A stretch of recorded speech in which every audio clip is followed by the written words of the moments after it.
내년 제주도와 제주도교육청 예산이 각각 5조 8천억 원 규모와 1조 1,700억 원 규모로 확정됐습니다. 오늘 짤막대담에선 내년 예산안을 심의 의결한 문종태 제주도의회 예산결산 특별위원장 모시고 이야기 나눠봅니다. 안녕하십니까? 안녕하십니까? 네. 예산 심사는 열흘 가까이 걸쳐서 이루어졌는데 네. 어제 본회의를 통해서 최종 확정됐죠? 네. 어떻게 평가하십니까? 예, 어제 본회의에서 최종 통과가 됐고요. 긴급하지 않은 그리고 과다하게 예산이 편성된 일부 사업에 대한 예산 재조정 문제에 대해서 집행부와 좀 다소간의 갈등이 있었지만 그래도 큰 어떤 합의가 이제 이루어져서 매우 다행스럽다는 생각을 하고 있습니다. 네.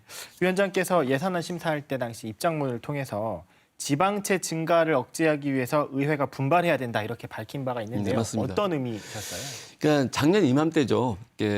제주도가 이제 확장 예산 편성을 하겠다고 했을 때 이에는 현재 지금 제주도가 등록세, 취득세 등 지방세 세입이 감소하고 있으니 확장 예산 편성은 안 된다라고 얘기했음에도 불구하고 결국 이제 무리한 확장 예산을 편성했지 않습니까?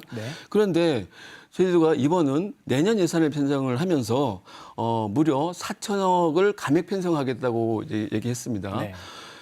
지금 상황에서 4천억을 감액 편성을 한다면 제주 도내 경제에 직격탄을 맞을 수 있다. 그래서 감액 편성은 안 된다고 얘기했고요.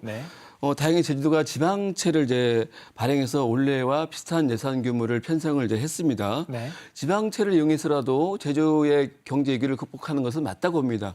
하지만 추가 재원을 이제 발굴하거나 아니면 국비라든지 균등회계 보조금이라든지 이런 어떤 예산을 이제 적극적으로 이렇게 가져오거나 아니면 불필요한 세출 예산 부분을 이제 조정을 해야 되는데 이 부분들은 의회가 더욱 분발해야만 가능한 것이기 때문에 그런 말씀을 드린 겁니다. 현미경 심사를 하겠다라는 어떤 예고성이었던 맞습니다. 거죠. 이번에 제주도가 편성한 공기관 대행 사업비가 한 5천억 원에 달했고 민간기관 위탁 사업비도 뭐 공기관 출연금도 늘었었는데 관련 예산은 어떻게 조정하셨습니까? 이제 공기관 위탁 사업에 대해서는요, 당초 100억 원 이상을 감액 했습니다만 최종 이제 개수 조정 과정에서 경제와 일자리, 청년 그런 어떤 관련 공기관 위탁 사업은 이제 감액을 최소화했습니다.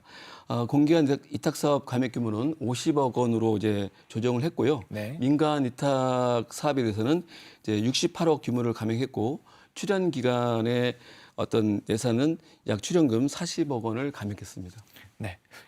솔직히 이번 예산은 코로나19 상황이 어떻게 될지 몰라서 이걸 또 대비하는 성격이 상당히 컸는데 도민 피해를 최소화하기 위한 뭐 정책이나 관련 예산으로 꼽을 만한 게 있었나요?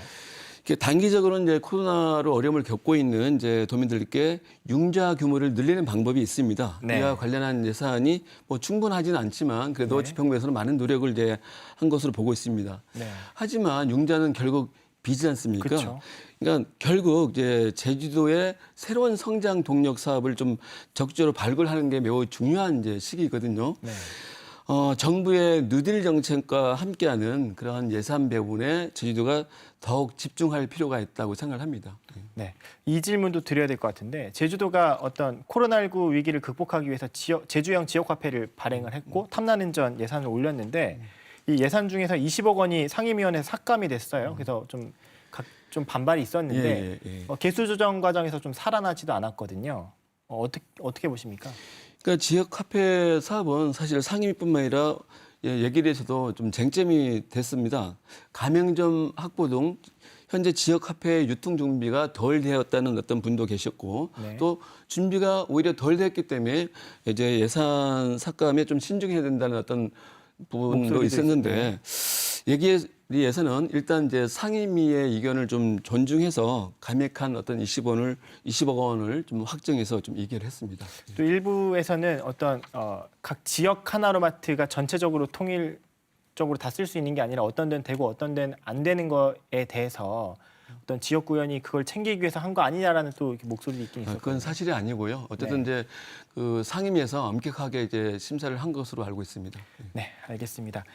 이번 예산을 보면서 의회도 지역구 예산을 의원들이 챙기는 게 아니냐라는 비판은 항상 있어 왔잖아요, 매해마다. 근데 올해 개수 조정 결과를 보면 읍면동 지역 사업들이 증액이 됐어요, 결과적으로. 어떻게 보십니까? 도지사뿐만 아니라 도의회 의원들도 이제 주민들께서 직접 선출한 이제 도의 대의기구 아니겠습니까? 그렇죠. 선거 과정 속에서 공약 사항을 이제 지역 어떤 사업으로 이렇게 증액하는 것은 어쩌면 당연한 일이라고 생각합니다. 네.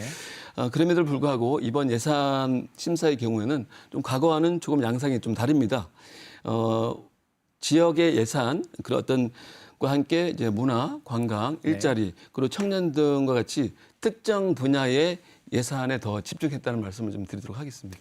그 감액된 부분을 좀 집행부가 생기지 못한 부분을 맞습니다. 챙겼다. 네, 맞습니다. 네, 알겠습니다. 의원들의 의정 활동비도 이제 오르지 않았습니까 이번에? 의정 활동비는요, 뭐 제가 알기로 이제 공무원 어떤 평균 임금 수준으로 이렇게 된 걸로 알고 있는데요. 이번에 결정한 걸로 알고 있는데 뭐 세비가 뭐 과다하다 아니면 좀 적다라는 어떤 뭐 분들도 계시는데요. 뭐 의원의 한 사람으로서 그 부분에서 좀 뭐라 할 입장은 좀 제가 좀 아니라고 생각합니다. 네, 알겠습니다.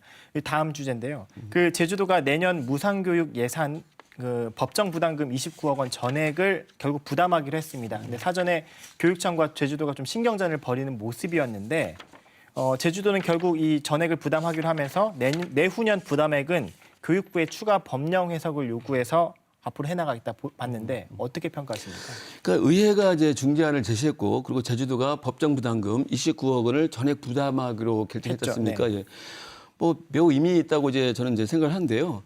제주도가 교육부로부터 법령 해석을 받겠다는 것은 이제 무상교육 예산을 제주도 혹은 도교육청 누가 해야 하냐는 것을 좀 명확히 하자는 것입니다. 그러니까 교육부 입장이 제주도가 부담해야 된다. 그러면 제주도가 부담하는 것이고 도교육청이 부담한다. 그럼 도교육청이 이제 부담하면 이제 되는 것이죠.